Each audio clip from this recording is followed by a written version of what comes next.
휴일 송은재TV 시작합니다. 민주당의 이재명 사태, 3년 전 조국 사태를 기억하실 겁니다. 이재명 사태가 조국 사태와 꼭 닮은 꼴로 진행이 되고 있습니다. 검찰은 구속된 이후에, 김용이 구속된 이후에 오늘 지금 첫 조사를 진행하고 있습니다.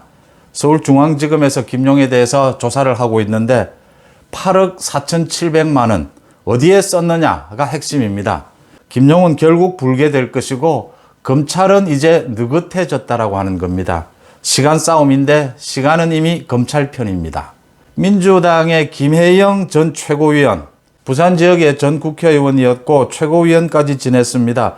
조국 사태 때 처음으로, 당내에서 처음으로 이해찬 당대표 앞에서 조국 사태를 끝내야 한다, 조국과 손절해야 된다라고 공개적으로 말을 했던 김혜영입니다. 김혜영 전 의원이 어제 SNS를 통해서 이재명 대표님 그만하면 됐습니다. 이제 역사의 무대에서 내려와 주십시오. 역사의 무대에서 내려와 주십시오. 정계 은퇴하라고 하는 소리입니다. 김혜영이 처음으로 민주당에 처음으로 총대를 메고 이재명에 대해서 퇴진, 아예 정계 퇴진 이야기를 했습니다. 다른 사람도 아니고 김혜영입니다. 그 다음 지금 개딸들을 중심으로 해서 윤석열 정부 퇴진 촛불 집회를 어제도 광화문에서 열었습니다. 김용민을 비롯해서 민주당 의원들도 일부 참석을 했습니다. 조국 수호 집회 꼭 닮은 꼴입니다. 문재인 정권이 어디에서 망했느냐, 모두 여야 모두가 공통적으로 지적하는 것이 조국 사태입니다. 민주당이, 문재인 정부가 조국에 끌려 들어가면서 조국의 포로가 되면서 결국 정권이 무너졌습니다. 민주당 입장에서 보면 그렇습니다. 지금 이재명입니다. 이재명 사태가 조국 사태와 꼭 같이 가고 있다. 제2의 조국 사태다라고 보이는 부분이, 이재명은 지금 민주당을 완전히 자신의 방탄당을 만들고 볼모로 잡아서 버티겠다라고 하는 겁니다. 조국과 꼭 같은 형태입니다. 여기에서 김혜영이 처음으로 이제 총대를 메고 이재명에 대해서 물러나라 라고 했는데 이게 앞으로 어떻게 진행이 될 것이냐. 어려운 게 조국 사태와 꼭 같은 게 이겁니다. 이재명의 죄상은 재판 결과까지 나오려면 시간이 굉장히 걸리게 됩니다. 그런데 민주당은 지금 이러지도 저러지도 못합니다. 민주당의 눈 밝고 생각 밝은 김혜영 같은 사람이 조국 사태 때 김혜영이 처음으로 이야기를 했습니다. 모두가 조국을 지켜야 한다. 조국 수호 집회를 열 때 김혜영이 처음으로 최고위원 회의에서 이해찬 바로 앞에서 조국과 손절해야 한다. 조국 때문에 민주당이 망하고 국가가 두둥강 나고 있다. 조국을 우리가 왜 이렇게 안고 가야 하는지 합리적인 이유를 설명해 달라고 했습니다. 그 이후에 제가 김혜영에게 쏟아진 소위 대깨문들의 그 욕설, 그 문자 욕설을 본 적이 있습니다. 수천 건입니다. 입에 담지도 못할, 지금도 개딸들이 김혜영에게 네가 민주당을 나가라, 넌 윤석열 똘만이냐, 이런 욕설을 하고 있는데 이건 욕도 아닙니다. 어마어마한 참 입에 담을 수 없는 욕을 쏟아붓는 걸 제가 직접 확인한 적이 있는데, 김혜영이 묘하게 조국 사태 때도 김혜영이 가장 앞장섰는데 조국과 손절해야 된다라고 했는데 손절하지 못하고 질질 끌려오다가 결국 문재인 정권이 망했습니다. 지금 재판을 통해서 조국이 잘못한 것이 모두 드러나고 있습니다. 꼭 같아질 것이라고 하는 점입니다. 김혜영이 또 나서서 이재명과 손절하자라고 이야기를 했습니다. 민주당은 이재명과 손절하지 못하고 질질 끌려가게 될 것입니다. 1년 뒤, 2년 뒤에 이재명의 죄상은 모두 재판 과정에서 드러나게 될 겁니다. 그때는 이미 2024년 총선이 지난 뒤에 민주당이 호남을 제외하고는 완전히 폭망하고 난 뒤에, 호남을 제외하고는 전체를 국민의힘이 장악하고 난 뒤에 이제 민주당은 완전히 거의 망한 지경이 된 지역정당이 되고 난 다음에 깨닫게 될 것입니다. 민주당은 왜 이렇게 같은 실수를 되풀이할까? 조국 사태의 실수, 민주당 내에서도 조국을 넘어서자, 조국의 강을 넘어서자 했습니다. 조국의 강을 넘어서지 못했습니다. 이재명의 강입니다. 이제 이재명의 강을 넘어서지 못합니다. 민주당이 넘어서지 못하면 총선에서는 완패하게 될 것이고, 총선에서 완패하고 난 뒤에 민주당은 또 이재명의 강을 넘어서자라고 외치게 될 겁니다. 똑같은 순서로 진행이 되고 있다고 하는 점입니다. 민주당은 왜 이럴까요? 강성 지지층 때문입니까? 겉으로 드러난 건 강성 지지층 때문이죠. 근데 핵심은 뭐 주사파다, 운동권이다. 실력이 없는 겁니다. 능력이 없다라는 것이고, 능력이 없다라는 것을 민주당을 이끌고 있는 사람들이 거의 대부분 알고 있습니다. 그래서 국정 운영의 실력, 정치적인 실력을 가지고 지금의 여권, 국민의힘과 경쟁하면 이길 수 없다라고 하는 것을 알고 있는 겁니다. 그래서 이런 운동권식의 비틀어진 방법을 통해서 정권을 잡고 정권을 유지하는 이 길을 계속 택하고 있는 겁니다. 정상적이고 합리적인 방법으로 민주당의 지도부가 국민의힘과 경쟁해서 이길 수 없다라는 걸 알고 있기 때문입니다. 핵심은 실력이 없기 때문입니다. 그 실력이 없다라는 걸 자신들도 알고 있기 때문입니다. 그래서 이런 억지스러운 일을 계속하고 있고 계속 실수를 되풀이하고 있다고 하는 점입니다. 먼저 서울중앙지검이 김용에 대해서 구속된 이후에 오늘 첫 조사를 시작을 했습니다. 김용이 자신이 돈을 받은 것 8억 4,700만 원, 이 돈 받은 것은 준 사람들이 지금 전부 입이 일치하는 데다가 말하는 것이 일치하는 데다가 증거가 워낙 뚜렷합니다. 메모나 받은 장소 모든 게 빠져나갈 구멍이 없습니다. 돈 받은 것은 이제 빠져나갈 구멍이 없습니다. 문제는 어디에 썼느냐입니다. 대선 자금이었느냐? 대선 자금이었다면 이재명은 당연히 개입이 되는 것이고 민주당의 많은 의원들도 개입이 될 수밖에 없다. 김용이 정치자금 조달과 조직 관리를 했다라는 부분입니다. 조직 관리는 거의 돈입니다. 이재명 캠프에서 돈은 김용이 주물렀다라고 하는 부분입니다. 김용이 이제 이 용처를 밝히게 될 텐데 시간이 걸리지 않겠느냐라고 보입니다. 검찰은 바쁠 게 없습니다. 이미 증거 모두 확보하고 있고 유동규가 상당한 부분을 이제 큰 돌을 던지겠다. 작은 돌, 지금까지는 작은 돌이었다라고 하는데 상당한 부분을 밝혔을 것이라고 추정이 됩니다. 또 앞으로도 더 밝힐 것이다. 이런 대목에서 검찰은 급할 것이 없다. 이제 급하고 초조한 쪽은 이재명이다라고 하는 부분입니다. 이재명은 두 단계의 방어벽을 쳤습니다. 첫 벽은 그러니까 김용이 돈을 받았을 리가 없답니다. 그런데 모든 국민이 이제 모두 들여다봤습니다. 증거, 그 많은 사람들, 돈을 주는데 관여된 많은 사람들을. 이재명은 지금 계속해서 엉뚱한 이야기를 합니다. 계속해서 유동규가 뇌물죄를 피하기 위해서 정치자금으로 몰아갔다 이렇게 이야기하는 이 말의 뜻은 이제 1단계 방어벽은 무너졌다, 못 지킨다라고 하는 겁니다. 2단계라고 하는 겁니다. 김용들어 뇌물죄를 덮어 써라라고 하는 이야기입니다. 김용이 돈 받은 것은 어쩔 수가 없다. 용처에서 대선 자금을 밝히지는 마라. 네 개인이 썼다라는 걸로 가라. 만약에 조직 관리를 위해서 세간에 많이 떠도는 뭐 소위 이재명 개를 만들기 위해서 많은 사람들에게 돈이 흘러 들어갔을 것이다.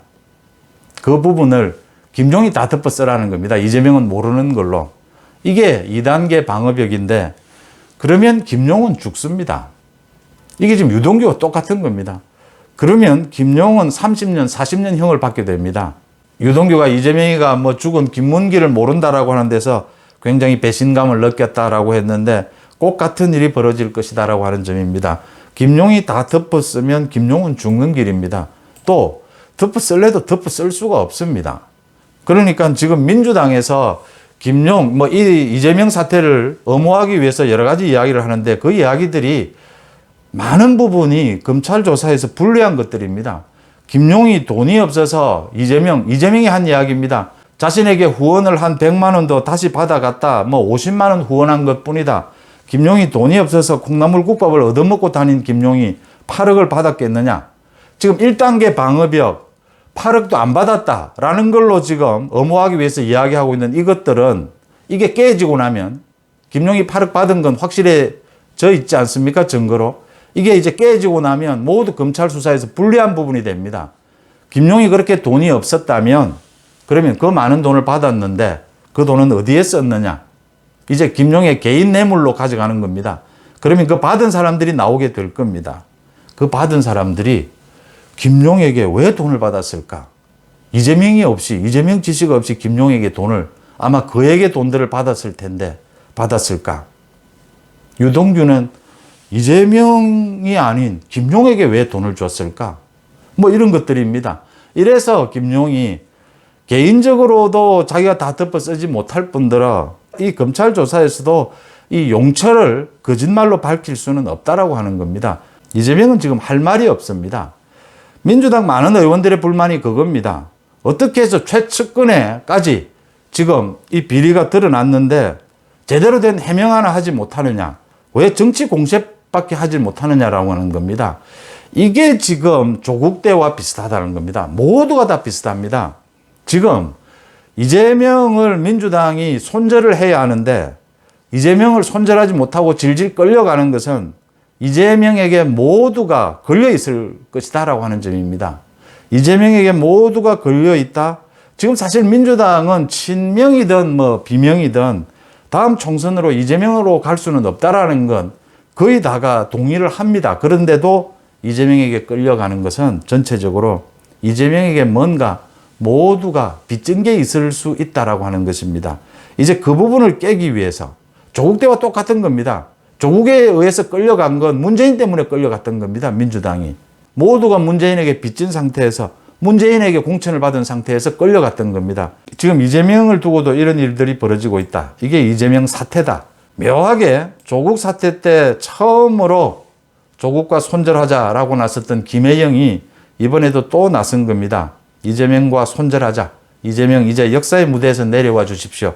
당대표직 사태뿐만이 아니죠. 이 말의 뜻은 정계에서 아예 물러나야 되겠다라고 하는 부분입니다.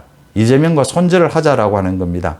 그러니까 문재인 정권이 무너지고 난 다음에 김혜영 의원은 여러 차례 이런 이야기를 했습니다. 문재인 정권에서 왜 조국을 그렇게 손절하지 못했는지 도저히 이해할 수 없는 부분이다. 꼭 같은 이야기를 1년 뒤, 2년 뒤에 하게 될 겁니다. 지금 민주당이 이재명을 정리하지 못하면, 손절하지 못하면 왜 그때 이재명을 정리하지 못했을까? 똑같은 이야기를 하게 될 겁니다. 정리하지 못하는 것은 많은 이유들이 있습니다. 뭐 개딸들도 있고 또 이재명과의 뭐 서로 엮인 부분도 있고 많은 것들이 있습니다. 근데 결국 실력입니다. 자신들의 정치적 실력이 정상적인 방법으로는 이길 수 없다라고 하는 겁니다.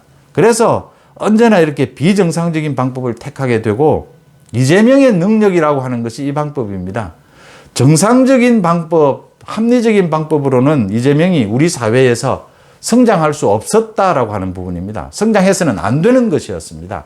단계별로 이재명은 막혔어야 한다. 성장되지 않았어야 한다라는 부분인데 그걸 뚫어내기 위해서 이재명이 동원한 방법은 각종 비리를 저지르는 방법이고 그 각종 비리에서 자신만 자유로워지고 방어벽을 치는 수법으로 모두 측근들에게 책임을 떠넘기는 방법으로 그 측근들이 숨져 나가든 나가지 않든 심지어 가족 안에서도 부부 안에서도 모두 떠넘기는 책임을 떠넘기는 방법으로 버텨왔다라고 하는 겁니다. 이제 그 마지막 단계에 왔다라고 하는 겁니다. 참 재미있는 역사가 뭐 되풀이된다 이런 이야기도 있는데 김혜영이 처음으로 나섰다라고 하는 것이고 아니 지금 뭐 서른도 사실은 이재명에 대해서 손절하자라고 나선 겁니다. 그게 지금 겉으로는 이재명을 뭐 비호해주는 그런 느낌도 있지만 서른이 짚은 것은 이재명이 당대표가 돼서는 안 되고 이재명이 이것을 뇌물로 개인 뇌물로 가져가려고 할 것인데 그게 되겠나라고 하는 소리고 부산의 전재수 의원이 짚은 것도 어떻게 해서 이재명이 대선에서 지고 난 뒤에 그 한 달 뒤에 주식 거래를 할 생각을 할 수가 있느냐라는 부분입니다. 이재명은 그때 주식 거래를 하면서 이미 자신은 대선에서 이길 수 없다라고 생각하고 자신이 뭐 주식 거래 비리에서 자신만 살아남는 법 또 자신이 당대표를 장악하는 것 그래서 민주당을 방탄당으로 만드는 것 이런 생각을 하고 있었던 겁니다. 이재명 지지층 민주당은 이재명에게는 자신을 보호하기 위한 방어벽일 뿐 아무런 의미가 없는 것이죠. 이제 그 부분을 대선에서 지고 난 뒤에 주식 거래를 하는 이재명에 대해서 이재명의 인격, 이재명의 정치적 능력을 들여다봐야 한다라고 하는 부분입니다. 형수 쌍욕까지를 하는 이재명이 무슨 짓인 듯 못하겠느냐라고 하는 겁니다. 이렇게 김혜영이 이재명에 대해서 물러나라라고 하니까 진성준이가 나서서 그러니까 김혜영은 그렇게 실체적 진실, 법적 진실을 알 만한 위치에 있지 않지 않느냐 좀 자제해 달라라는 이야기를 하고 또 김남국이는 김혜영에 대해서 자신 개인적인 정치적 이익만을 바라고 행동하고 있다. 이렇게 이야기했는데 꼭 같습니다. 그 당시에 대깨문들이 김혜영에게 쏟아붓는 그 욕이나 다른 의원들, 동료 의원들의 그 비난, 지금 모양이 똑같습니다. 개딸들이 쏟아붓는 욕, 그 다음 진성준이나 김남국이가 지금 김혜영에 대해서 이야기하고 있는 비판들 똑같이 되풀이됩니다. 그렇죠. 누구도 실체적 진실은 아직 알지 못합니다. 중요한 것은 일반 국민의 시각에서 이걸 어떻게 볼 것이냐라는 것이고, 그게 정치적으로 어떤 효과를, 어떤 결과를 낳게 될 것이냐를 볼 줄 아는 것. 그게 정치인이죠. 김혜영은 지금 그 부분을 보고 있는 겁니다. 일반 국민의 합리적인 시각으로 이건 아니다라고 하는 겁니다.